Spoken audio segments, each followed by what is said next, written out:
샬롬 반갑습니다. 성도 여러분, 11월 10일 주일날 예배에 참석하신 여러분들을 주님의 이름으로 축복하고 환영합니다. 오늘 우리에게 주시는 하나님의 말씀은 마가복음 8장 31절에서 33절까지의 말씀입니다. 우리 같이 한 목소리로 합독하겠습니다. 시작. 인자가 많은 고난을 받고 장로들과 대제사장들과 서기관들에게 버림받아 죽임을 당하고 사흘 만에 살아나야 할 것을 비로소 그들에게 가르치시되 드러내놓고 이 말씀을 하시니 베드로가 예수를 붙들고 항변하매 예수께서 돌이키사 제자들을 보시며 베드로를 꾸짖어 이르시되 사탄아 내 뒤로 물러가라. 내가 하나님의 일을 생각하지 아니하고 도리어 사람의 일을 생각하는도다 하시고. 아멘. 오늘 저는 이 말씀을 가지고 생각의 차이라고 하는 제목으로 하나님의 은혜를 나누고자 합니다. 우리는 많은 사람들과 어울리면서 살아가고 있습니다. 나의 주변에서 함께 살아가는 사람들이 항상 나의 생각과 내 마음과 같을 수는 없어서 그 속에서 우리는 어떤 다툼도 생기고 분쟁도 일어나는 것이 어찌 보면 당연한 것으로 보여지지 않습니까? 그러나 이런 사람들 간의 생각의 차이보다 더 중요하고 더 가치 있는 것이 있습니다. 그것은 바로 하나님과 나와의 생각의 차이라는 거예요. 그래서 오늘 저는 이 하나님과 나와의 생각의 차이에 대해서 함께 생각해 보려고 합니다. 성도 여러분, 여러분들은 하나님과 나와의 생각의 차이에 대해서 생각해 보신 적이 있으십니까? 혹 지나간 시간들 속에 하나님의 뜻과 내 생각의 이 다름 앞에서 어려움이나 낭패를 겪어보신 적은 없으셨습니까? 성경에서는 분명하게 우리에게 말씀해 주고 있어요. 이사야서 55장 8절 말씀을 보면 이렇게 이야기합니다. 이는 내 생각이 너희의 생각과 다르며 내 길은 너희의 길과 다름이니라. 여호와의 말씀이니라. 분명하게 말씀하고 계시죠. 오늘 저와 여러분들이 읽었던 오늘 본문도 이와 같은 문제를 다루고 있는 거예요. 예수님을 통해서 하나님께서 하시고자 하는 그 하나님의 뜻, 하나님의 생각, 하나님의 일, 그런 것들을 사람의 생각으로 막아서고 있는 모습을 우리에게 보여주고 있는 것입니다. 그래서 오늘 저는 이것을 두 가지로 나누어서 생각해 보려고 합니다. 첫째는 하나님께서 계획하고 계시는 예수님에 대한 생각과 계획과 일, 그리고 둘째는 사람의 생각으로 나눠서 살펴보려고 합니다. 첫 번째, 하나님께서 계획하고 계셨던 예수님에 대한 계획과 예수님에 대한 생각과 예수님에 대한 일은 어떤 것이었습니까? 오늘 본문 앞부분에 보시면 8장 27절에 보면 이렇게 이야기합니다. 예수와 제자들이 빌립보 가이사랴 여러 마을로 다가실새 길에서 제자들에게 물어 이르시되 사람들이 나를 누구라고 하느냐? 또 29절에서는 이렇게 말씀합니다. 또 물으시되 너희는 나를 누구라 하느냐? 베드로가 대답하여 이르되 주는 그리스도시다 하매. 너무나 유명한 본문 말씀이시죠. 예수님은 주는 그리스도시다라고 하는 제자들의 신앙 고백을 지금 들으셨습니다. 예수님은 세상을 멸망해서 구원하기 위해서 오신 메시아이세요. 그래서 예수님은 먼저 제자들이 인자가 누구인지에 대한 올바른 인식을 한 데 대해서 심히 기뻐하셨습니다. 왜요? 그 이유는 예수님이 십자가를 지신 후에도 계속해서 복음을 전하는 제자들이 되어야 할 것을 확인할 수 있었기 때문에 기뻐하셨습니다. 그래서 비로소 여기서 당신이 무슨 일을 당하실 것인가에 대해서 비유로 말씀하지 않으시고 드러내서 직접적으로 말씀하기 시작하셨습니다. 자, 오늘 본문 31절 보세요. 이렇게 이야기합니다. 인자가 많은 고난을 받고 장로들과 대제사장들과 서기관들에게 버림받아 죽임을 당하고 사흘 만에 살아나야 할 것을 비로소 그들에게 가르치시되. 아주 중요한 구절이죠. 제자들의 신앙 고백을 들으시고 난 후에 비로소 그들에게 가르치기 시작하셨습니다. 자, 마태복음에 보면 이 동일한 사건을 마태복음 16장에서는 뭐라고 표현하고 있냐면 그때부터, 즉 예수님께서 메시아라고 하는 의심할 여지 없이 분명하고도 확실한 이런 제자들의 고백이 있은 후에, 그죠? 아주 중요한 일이 일어나기 시작했다라고 말씀하고 있습니다. 다시 말씀하면 이제 새로운 단계가 시작이 되는 것입니다. 예수님께서는 아주 강력하게 살아계신 하나님의 아들이 죽음을 당하고, 그죠? 3일 만에 부활하실 것을 드러내셨고 자제들에게 가르치셨어요. 자, 오늘 보면 이 31절을 통해 또 세부적으로 나누면 네 가지 부분으로 나눠볼 수 있어요. 자, 이 네 가지 부분으로 예수님을 향하신 구체적인 하나님의 계획, 하나님의 생각을 이제 보겠습니다. 첫 번째는 뭐가 있습니까? 많은 고난을 받고라고 말씀하고 있어요. 앞으로 고난을 당하시면서 죽음을 맞이하실 예수님의 모습을 예언하고 계신 말씀입니다. 그렇죠? 예수님의 전 일생을 살펴보면 죽음의 고통뿐 아니라 예수님의 삶의 순간순간들마다 이런 고난의 길을 걸어오셨음을 우리가 발견할 수 있지 않습니까? 예수님은 하나님의 보좌 우편에 앉아 계셨던 하나님의 아들이셨습니다. 모든 위엄과 영화와 영광과 경배를 받으시던 분이 한 여인의 아들로 오신 거예요. 하늘에 속한 분이 이 땅에 오셔서, 그죠? 불완전하고 부패한 세상에 종으로 오셨기 때문에 우리 예수님은 매 순간마다 모든 것들이 하나님의 하늘나라의 모습과는 너무나도 달랐기 때문에 예수님이 이 땅에 오셔서 수많은 고난을 받으신 것입니다. 히브리서 5장 8절에 보면 또 이렇게 얘기합니다. 그가 아들이시면서도 받으신 고난으로 순종함을 배워서. 그래서 그분은 하나님의 아들이심으로 사람들이 받는 고난을 충분히 피할 수도 있었을 것이라고 생각하지만, 그런데 그렇지 않으셨어요. 그리스도께서는 그 고난을 통해서, 그렇죠? 스스로 순종하는 법을 배우셨다라고 말씀해주고 있습니다. 자, 두 번째, 장로들과 대제사장들과 서기관들에게 버림받아요. 그죠? 여기 장로들, 대제사장들, 서기관들, 이 사람들은 어떤 사람들이었냐면 당시 유대 사회의 최고 지도자들이야.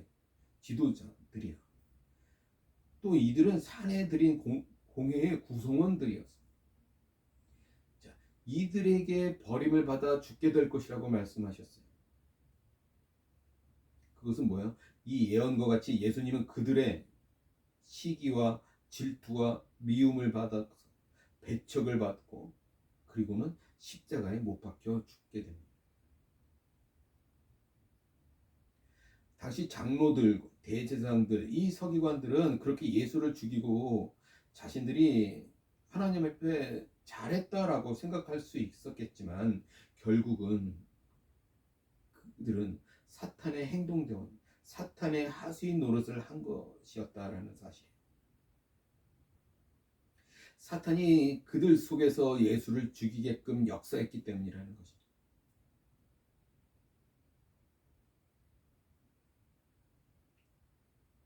자, 세 번째는 죽임을 당하셨다라고 말하고 있어요. 그죠? 우리 예수님께서 이 땅에 오신 목적이 이것입니다.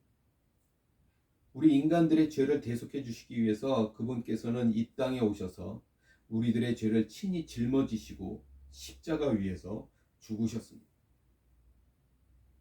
이미 구약 성경에서 이사야 선지자는 장차 오실 메시아 예수님의 모습에 대해서 예언하고 있었습니다. 그죠? 이사야 53장 2절부터 9절까지 내용이 바로 그 말씀이에요. 사람들에게 고통을 받고 버림을 받고 멸시를 받고 그리고 체포되어 유죄 판결을 받고 결국은 죽임을 당하셔서 보통 사람들과 같이 죽음에 이르게 되는 모습을 보여주신다는 것입니다. 고린도전서 15장 3절에 보면 또 이렇게 말씀합니다. 내가 받은 것을 먼저 너희에게 전하였노니 이는 성경대로 그리스도께서 우리 죄를 위하여 죽으시고, 또 베드로전서 3장 18절에 보면 이렇게 얘기합니다. 그리스도께서도 단번에 죄를 위하여 죽으사 의인으로서 불의한 자를 대신하셨으니 이는 우리를 하나님 앞으로 인도하려 하심이라. 육체로는 죽임을 당하시고 영으로는 살리심을 받으셨으니. 그래서 예수님께서 십자가상에서 다 이루었다라고 하시면서 이 땅에 죄를 속해 주시기 위해서 오신 그분의 목적을 다 이루신 것이었습니다.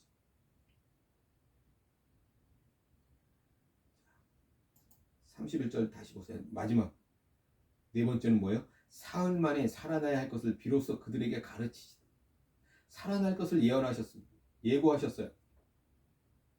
예수님께서 이때 제자들에게 자신이 죽었다가 다시 살아날 것을 예언하셨습니다.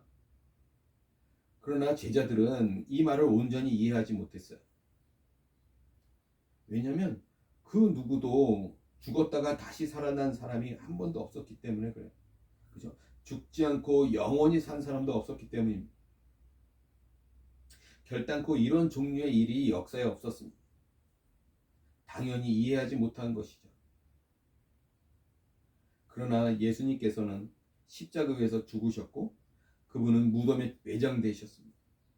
그러나 우리 예수님은 그 자신의 그 말씀대로, 이 예언대로 사흘 만에 다시 살아나셨습니다. 마태복음 28장에 보면 죽으신 지 3일째 되는 날 새벽에 죽으신 예수님의 무덤을 찾아갔던 여인들에 대한 이야기가 기록되어 있습니다. 그 여인들에게 천사가 이렇게 말씀합니다. 28장 5절 6절 말씀을 보면 천사가 여자들에게 말하여 이르되 너희는 무서워하지 말라. 십자가에 못 박힌 예수를 너희가 찾는 줄을 내가 아노라. 그가 여기 계시지 않고 그가 말씀하신 대로 살아나셨느니라. 와서 그가 누우셨던 곳을 보라. 예수님의 말씀대로 다시 부활하셨습니다. 이것이 바로 예수님을 향하신 하나님의 뜻이었어요. 하나님의 생각이었고 하나님의 계획이었습니다. 성도 여러분, 우리 하나님의 생각은 바로 우리 인류의 구원에 중심을 두고 있었습니다. 영원히 죽음을 당할 죄인인 우리들을 불쌍히 여기셨기에 자신의 아들 독생자 예수 그리스도를 이 땅 가운데 보내주셨고 그의 고난의 삶을 통해서 그 십자가에 의해서 마감하게 하시고 우리들이 구원받을 수 있는 길을 열어주셨습니다. 죽음에서 다시 부활하심으로 그 구원을 확증하셨다.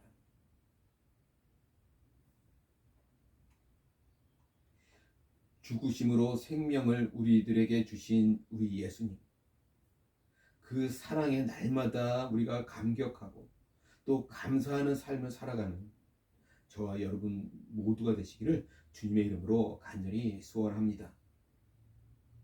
자, 지금까지 하나님의 생각과 하나님의 계획과 하나님의 일에 대해서 우리가 살펴보았어요. 그럼 이제는 상대적으로 사람의 생각에 대해서 한번 살펴보겠습니다. 예수님께서 앞으로 이루어질 순환과 죽음과 부활의 사건이 있을 것을 처음으로 제자들에게 공개적으로 가르치셨고 말씀하셨습니다. 자, 그것이 제자들에겐 큰 충격이었을 것입니다. 그렇죠? 제자들은 예수님이 예루살렘에 입성하기만 하면 유대의 왕이 되고 자신들은 그 왕 대신 예수님 옆에서 높은 자리 하나씩을 다 차지할 줄 알았을 거예요. 그러나 그들의 그런 화려한 꿈과는 정반대로 예수님께서는 고난과 죽음이 있을 것이라고 제자들에게 말씀하심으로 인해서 제자들은 막 힘이 당황했다라는 거예요. 그래서 베드로는 제자들을 대표해서 예수님을 붙들고 말합니다. 마태복음 16장 22절에 보면 이렇게 이야기합니다. 베드로가 예수를 붙들고 항변하여 이르되 주여 그리 마옵소서 이 일이 결코 주께 미치지 아니하리이다. 주님을 붙들고 강력하게 고난당하지 않도록 예루살렘으로 올라가지 말자. 다른 길로 갑시다. 라고 말하면서 그렇지 않으면 예수님의 그 권능으로 그 예수님을 대적하는 모든 원수들을 물리쳐서 예수님께서 십자가에서 죽는 일이 없도록 하자라고 베드로가 말하고 있는 거예요. 제자들로서 당연히 스승인 예수님께서 그렇게 죽을 것이다가 말하니까 당연히 이렇게 말할 수는 있었을 거예요. 그런데 예수님의 반응은 어땠습니까? 33절 오늘 본문 33절에 보면 이렇게 얘기합니다. 예수께서 돌이키사 제자들을 보시며 베드로를 꾸짖어 이르시되 사탄아 네 뒤로 물러가라. 내가 하나님의 일을 생각하지 아니하고 도리어 사람의 일을 생각하는도다. 베드로를 그 제자들 중에 우두머리 여긴 이 베드로를 사탄이라고 책망하십니다. 네 뒤로 물러가라고 말씀하고 계세요. 자, 이 사실을 볼 때 이때까지도 베드로는 그리스도의 고난과 그리스도의 죽음의 필요성에 대해서 이해하지 못하고 있었다라는 사실을 볼 수 있습니다. 그는 무지했습니다. 그는 예수님을 그리스도로는 알았지만 고난받으실 그리스도로는 알지 못했다라는 사실이에요. 베드로만 그런 것이 아니었을 것입니다. 그렇죠? 제자들은 사는 것만 생각했지 죽는 것에는 한 번도 생각하지 않았다라는 거예요. 그래서 베드로가 예수님을 꽉 붙잡고 항변해서 주님의 몸을 붙들고 늘어집니다. 베드로는 십자가의 길을 저지하려고 나선 것. 베드로는 예수님께서 하나님의 길이 아닌 자신의 인간적인 계획을 따르라고 지금 강권하고 있는 것입니다. 그리고 그렇게 함으로써 그는 사탄이 주님의 유혹했던 것과 똑같이 지금 권세와 명예와 세상 영광과 타협하라고 예수님을 유혹하고 있는 것입니다. 똑같은 거예요. 베드로는 하나님을 향한 열정은 있었지만 무지했습니다. 그리고 그로 인해 실수를 저지르고 있는 거예요. 자, 그는 하나님께서 그분의 아들의 죽음을 통해서 이 세상을 구원하려고 계획하고 계시다는 사실을 미처 깨닫지 못하고 있었습니다. 그래서 지금 자신의 최선의 생각을 하고 있는 것이죠. 그런데 바로 그것이 사람의 생각이었던 것입니다. 성도 여러분, 사탄이라고 하는 이름의 의미는 대적하는 자라는 뜻입니다. 성도 여러분, 사람들이 사탄의 종노릇을 하고 싶어서 하는 것이 아니에요. 자신도 알지 못하는 사이에 사탄에게 이용되어서 사탄의 하수인 같은 노릇을 하게 되는 것입니다. 베드로와 같이 열심히 있는 믿음을 가진 사도가 사탄의 종노릇을 하고 싶어서 사탄에게 이용됐겠습니까? 그것은 아니라는 사실입니다. 제자로서 마땅히 선생 되신 예수님께서 고난당하지 않게 하려고 하다가 결과적으로는 하나님의 일을 방해하는 사람, 그렇죠? 사탄의 종노릇을 하고 되었던 것입니다. 성도 여러분, 그래서 우리가 날마다 늘 깨어서 경계하면서 사탄의 도구가 되지 않도록 우리가 조심하고 또 예수님의 제자로서 하나님의 뜻만이 온전히 이루어질 수 있도록 하나님의 일이 잘 이루어지도록 성취될 수 있도록 하나님 편에서 일하는 저와 여러분 모두가 되시기를 주님의 이름으로 간절히 소원합니다. 우리 힘으로 하는 것이 아니라 하나님의 영, 성령의 힘으로 성령의 능력을 힘입어서 우리가 늘 하나님의 제자로서 하나님의 나라의 백성으로서 그렇게 하나님의 뜻만이 오늘 이 땅 가운데 편만하게 증거되고 이루어져 나갈 수 있도록 성령을 의지하며 살아가는 저와 여러분 모두가 되시기를 주님의 이름으로 간절히 소원합니다. 기도하겠습니다. 할렐루야. 전능하신 주님을 찬양합니다. 그렇습니다. 지금도 사탄은 우리 주변에서 우는 사자와 같이 맹렬하게 활동하고 있습니다. 믿는 자들을 통해서 교묘하게 활동하면서 우리들을 실족하게 하고 넘어지게 하고 있습니다. 우리가 그럴 때 인간적인 생각으로 살아가지 않도록 도와주시고 하나님의 영을 힘입어 그것들을 대적하며 그것들을 나가며 승리하며 나가는 우리 모두가 될 수 있도록 도와주시옵소서.